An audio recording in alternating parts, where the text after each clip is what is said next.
बहू नौकरी करती थी बैंक में। एक संयुक्त परिवार में जहां बहू का मुख्य काम घर संभालना और परिवार की देखभाल करना माना जाता था, वहां राधा नाम की एक बहू नौकरी करती थी। वह एक बैंक में काम करती थी और उसका पति रवि भी एक सरकारी नौकरी में था। राधा और रवि दोनों ही अपने अपने काम में व्यस्त रहते थे, लेकिन राधा घर के काम में भी अपना पूरा योगदान देती थी। शुरू में परिवार के बाकी सदस्यों को राधा की नौकरी से थोड़ी परेशानी थी। सास कमला को लगता था कि राधा अपनी नौकरी में व्यस्त रहने के कारण घर के काम और परिवार की देखभाल में कम ध्यान दे रही है।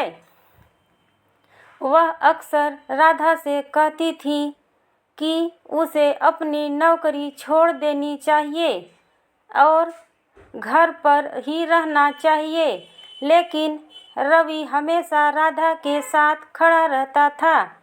वह कमला को समझाता था कि राधा की नौकरी से घर की आर्थिक स्थिति में सुधार हो रहा है और राधा घर और नौकरी दोनों को अच्छी तरह से संभाल रही है। एक दिन राधा को एक महत्वपूर्ण परियोजना पर काम करने के लिए शहर से बाहर जाना पड़ा। इस दौरान कमला बीमार पड़ गई।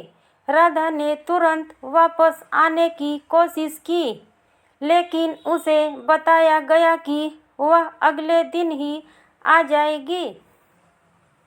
यह सुनकर कमला बहुत परेशान हो गई। उसे राधा की बहुत याद आ रही थी और उसे अपनी गलती का एहसास हुआ। उसने महसूस किया कि राधा एक जिम्मेदार महिला है और वह हमेशा परिवार के बारे में सोचती है। अगले दिन राधा लौटी और कमला को देखकर बहुत खुश हुई। कमला ने राधा को गले लगाया और माफ़ी मांगी।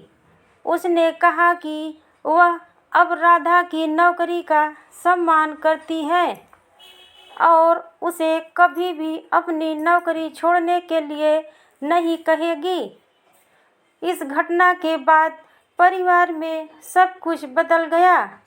राधा की नौकरी को सम्मान मिलने लगा और परिवार के सभी सदस्य एक दूसरे के साथ और अधिक प्यार और समझदारी से रहने लगे। राधा और रवि दोनों ही अपने अपने काम में सफल रहे और उनका परिवार खुशहाल रहा। हेलो दोस्तों, अगर हमारी बहू की स्टोरी पसंद आई हो तो मेरे चैनल को सब्सक्राइब और लाइक ज़रूर कर दीजिएगा दोस्तों, प्लीज़। नमस्कार दोस्तों, जय हिंद, प्रणाम।